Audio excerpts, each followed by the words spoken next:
Hello everyone, welcome to my channel Sumana Kiran Kannada blogs. ಇವತ್ತಿನ ವೀಡಿಯೋದಲ್ಲಿ ಸಾಫ್ಟಾಗಿ ಟೇಸ್ಟಿಯಾಗಿರುವಂಥ ರವಾ ಪೊಂಗಲ್ ಹೇಗೆ ಮಾಡೋದು ಅಂತ ನೋಡ್ಕೊಳ್ಳೋಣ. ಹೋಟೆಲಲ್ಲೆಲ್ಲ ಕೊಡ್ತಾರೆ ರವಾ ಪೊಂಗಲ್, ಹಾಗೆ ದೇವಸ್ಥಾನಗಳಲ್ಲಿ ಪ್ರಸಾದ ಆಗಿ ಕೂಡ ಕೊಡ್ತಾರೆ. ತುಂಬಾ ರುಚಿಯಾಗಿರುತ್ತೆ ರವಾ ಪೊಂಗಲ್ಲು. ಮಾಡೋದು ಕೂಡ ತುಂಬಾ ಈಸಿ, ತುಂಬ ಮೆಥಡ್ಸಲ್ಲಿ ಮಾಡ್ತಾರೆ. ನಾನು ಯಾವ ಮೆಥಡಲ್ಲಿ ಮಾಡ್ತೀನಿ ಅಂತ ನಾನು ಈ ವಿಡಿಯೋದಲ್ಲಿ ನಿಮಗೆ ತೋರಿಸ್ತಾ ಇದ್ದೀನಿ. ಹಾಗೆ ಅದ್ರ ಜೊತೆಗೆ ಕಾಂಬಿನೇಷನ್ ಆಗಿ ನಾನು ಕಾಯಿ ಚಟ್ನಿ ಮಾಡ್ಕೊಂಡಿದ್ದೀನಿ ಹೋಟೆಲ್ ಸ್ಟೈಲಲ್ಲಿ. ಇವಾಗ ರೆಸಿಪಿ ನೋಡ್ಕೊಳ್ಳೋಣ ಹೇಗೆ ಅಂತ.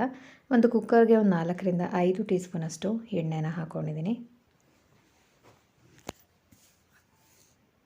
ಹಾಗೆ ಎಣ್ಣೆ ಜೊತೆಗೆ 1 ಸ್ಪೂನ್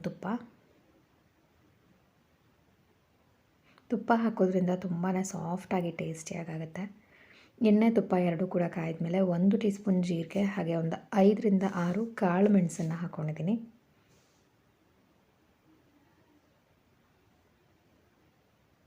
ಜೀರಿಗೆ ಎಲ್ಲ ಸ್ವಲ್ಪ ಕೆಂಪಗಾದಮೇಲೆ ಸ್ವಲ್ಪ ಜಜ್ಜಿಟ್ಕೊಂಡಿರುವಂಥ ಶುಂಠಿ ಬೆಳ್ಳುಳ್ಳಿ, ನೀವು ಶುಂಠಿ ಬೆಳ್ಳುಳ್ಳಿ ಪೇಸ್ಟ್ ಕೂಡ ಹಾಕ್ಕೊಳ್ಬೋದು.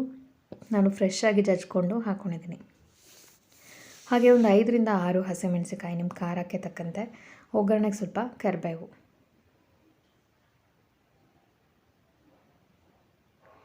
ಇದೆಲ್ಲದನ್ನು ಹಾಕಿ ಚೆನ್ನಾಗಿ ಸ್ವಲ್ಪ ಒಗ್ಗರಣೆಯಲ್ಲಿ ಕೆಂಪಗಾಗೋವರೆಗೂ ಬಾಡಿಸ್ಕೊಳ್ಳಿ. ಅದಾದಮೇಲೆ ನೆಕ್ಸ್ಟು ದೊಡ್ಡ ಸೈಜ್ದು 2 ಈರುಳ್ಳಿನ ಸಣ್ಣದಾಗಿ ಕಟ್ ಮಾಡ್ಕೊಂಡು ಹಾಕ್ಕೊಳ್ತಾ ಇದ್ದೀನಿ.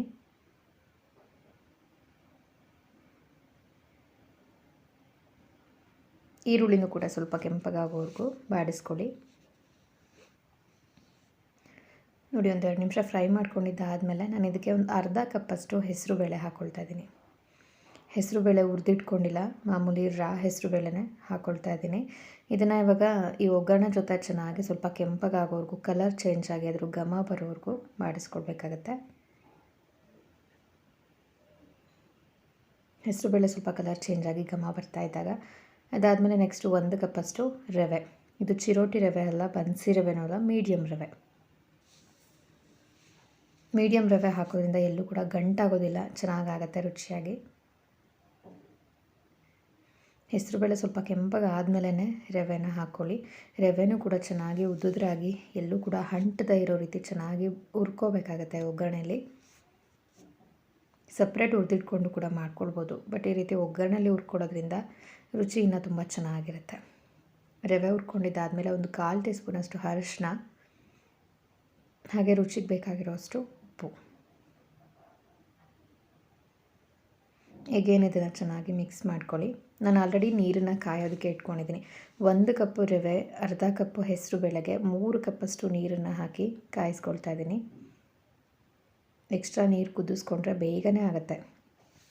ನೋಡಿ, ಇವಾಗ ರವೆ, ಹೆಸರುಬೇಳೆ ಎಲ್ಲನೂ ಕೂಡ ಚೆನ್ನಾಗಿ ಘಮ ಬರ್ತಾ ಇದೆ. ಇವಾಗ ನಾವು ಕುದಿಸ್ಕೊಂಡಿರುವಂಥ ನೀರನ್ನು ಹಾಕ್ಕೊಳ್ತಾ ಇದ್ದೀನಿ.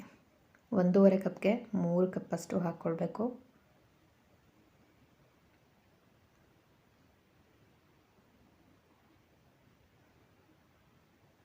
ಅದಾದಮೇಲೆ ನೆಕ್ಸ್ಟು ಅದಕ್ಕೆ ಸ್ವಲ್ಪ ತೆಂಗಿನಕಾಯಿ ತುರಿ, ಹಾಗೆಯೇ ಕೊತ್ತಂಬರಿ ಸೊಪ್ಪು. ತೆಂಗಿನಕಾಯಿ ತುರಿ, ಕೊತ್ತಂಬರಿ ಸೊಪ್ಪು ಎಲ್ಲ ಜಾಸ್ತಿ ಹಾಕಿದರೆ ರುಚಿ ತುಂಬಾ ಚೆನ್ನಾಗಿರುತ್ತೆ.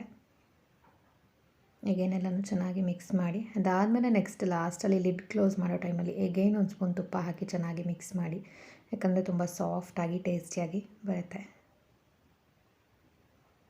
ಇವಾಗ ಚೆನ್ನಾಗಿ ಎಲ್ಲನೂ ಕುದೀತಾ ಇದೆ. ಒಂದು ಕುದಿ ಬರೋದಕ್ಕೆ ಸ್ಟಾರ್ಟ್ ಆದಮೇಲೆ ಎಲ್ಲ ಚೆನ್ನಾಗಿ ಮಿಕ್ಸ್ ಮಾಡಿ, ಕೆಳಗಡೆಯಿಂದ ಮೇಲೆ ಎಲ್ಲನೂ ಕೂಡ ಚೆನ್ನಾಗಿ ಮಿಕ್ಸ್ ಮಾಡಿ ಲಿಡ್ ಕ್ಲೋಸ್ ಮಾಡಿ 1 ವಿಷಲ್ ಕೂಗಿಸ್ಕೊಂಡ್ರೆ ಸಾಕಾಗುತ್ತೆ.